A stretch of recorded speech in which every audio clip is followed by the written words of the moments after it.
Continuando esse assunto, falando sobre economia aqui nos estúdios, nosso comentarista Alan Gani.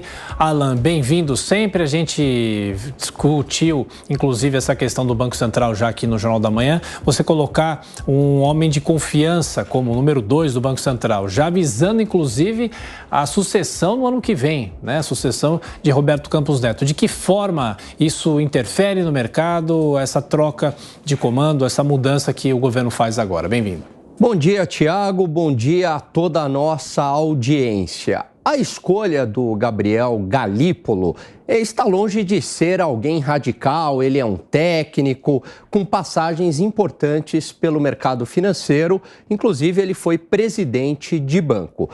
Mas, por outro lado, traz algumas desconfianças. Isso porque a sua graduação, o seu mestrado em economia, foi ligado a uma instituição de ensino mais desenvolvimentista, mais heterodoxa, traduzindo numa linha mais à esquerda. Ele também faz parte aí do governo do PT.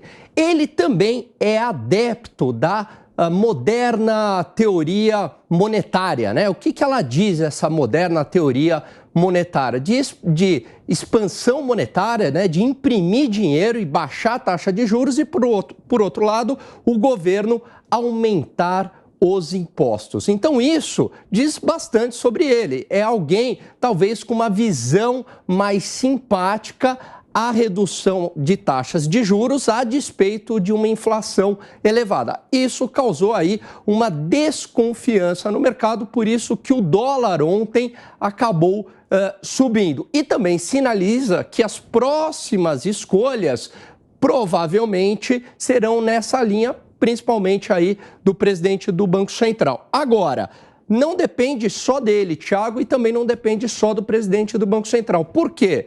Porque a votação para variação da taxa Selic, seja alta ou queda, depende de todo o colegiado, depende dos 8 diretores, mais o presidente do Banco Central, ele seria apenas um voto. E como é que deve se comportar o mercado? Vai reagir bem, vai reagir mal, vai ficar um pouco desconfiado? Olha, o mercado ontem reagiu ligeiramente mal, né? A gente percebeu isso pela alta do dólar. Agora, não foi também uma reação muito exagerada, porque apesar de todo este lado um pouco mais desenvolvimentista, mais heterodoxo, ele também é um técnico, ele não é um radical, ele teve experiência de mercado, foi presidente de banco. Então, assim, foi uma reação. O mercado acabou dando um voto de confiança. Não agradou no primeiro momento, mas está dando aí o benefício da dúvida para ele. Bom, Alan Gani ainda volta nessa edição do Jornal da Manhã, vai falar mais de economia. Agora, sobre esse assunto, ainda girando os nossos comentaristas, Diogo Schelp, começando por você, é o que o Alan falou, o professor também falou. Não adianta mudar, porque é um grupo que decide sobre o futuro dos juros. Não se reduz juros na marra, né?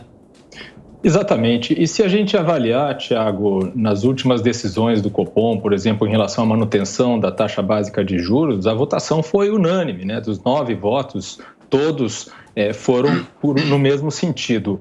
Claro que com a indicação desses 2 nomes aí para a diretoria do Banco Central, pode ser que se tenha aí um 7-2, mas, obviamente, a tendência continuará sendo a que está sendo adotada agora e, inclusive, eu gostaria de saber do Alan Gani se mantém-se a previsão, né, a expectativa de que haja, a partir do semestre que vem, uma tendência de queda na taxa básica de juros. Alan Gani. Então, Schelp, eu acredito que sim. Na minha previsão, acredito que haverá sim. Por quê? Porque a gente já percebe uma desaceleração da inflação corrente, principalmente da inflação de serviços. O Banco Central olha muito a inflação de serviços porque ela é ligada à demanda. Agora, por que ainda não caiu? Existe também uma incerteza em relação ao arcabouço fiscal. E isso depende do que ocorrerá no Congresso Nacional. E o Arthur Lira, ele já demonstrou aí uma boa vontade em melhorar esse arcabouço fiscal. E também do processo de desancoragem das expectativas inflacionárias. Quer dizer, pega lá no relatório Focus, a projeção ela vem aumentando. E nesse último relatório Focus, teve um ponto de inflexão, né? Ela começou a reduzir. Se isso pegar uma tendência e começar a cair lá as projeções do relatório Focus, aí tem todos os elementos para o Banco Central reduzir a taxa de juros no segundo semestre. Eu, particularmente, acredito que na reunião de agosto isso deva ocorrer. A curva de juros, que representa as expectativas futuras do mercado financeiro em relação à taxa Selic, também já prevê esse movimento para o segundo semestre. Schelp. Fernando Capês, as reações imediatas do mercado financeiro ao anúncio de Gabriel Galípolo para a diretoria de política do BC. Bom, Adriano, eu queria também depois pedir que o Alan refletisse aqui uma questão conosco. Os Estados Unidos está terminando, vai chegar no mês de junho com um déficit acumulado de quase 32 trilhões de dólares, quase 170% do PIB dele. E é possível que entre em default, quer dizer, vai ter que renegociar o pagamento das dívidas se o Congresso americano não elevar o nível de dívida pública. Bom, nós temos um cenário de guerra na Ucrânia. Os países da OPEP cortaram a produção de petróleo.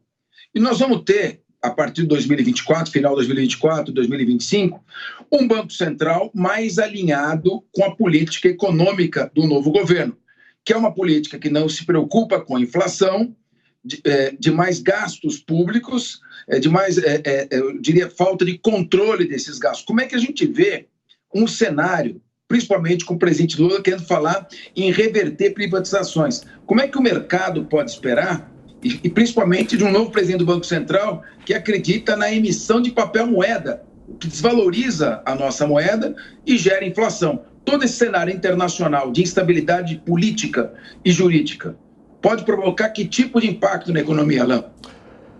Bom dia, Capês. Ótima pergunta. Olha, o impacto imediato é uma piora das expectativas econômicas. Essa piora das expectativas a gente já percebeu, por exemplo, na Bolsa de Valores. Quando o presidente Lula assumiu, a Bolsa estava ali 120 mil pontos e ontem fechou a 106 mil pontos. Mas não pegou tração, não tem uma tendência de alta efetivamente. As taxas de juros de mercado continuam em patamares elevados por conta dessas expectativas pioradas. E quando eu falo em expectativas pioradas, isso tem um efeito real, isso chega na economia real. De que maneira?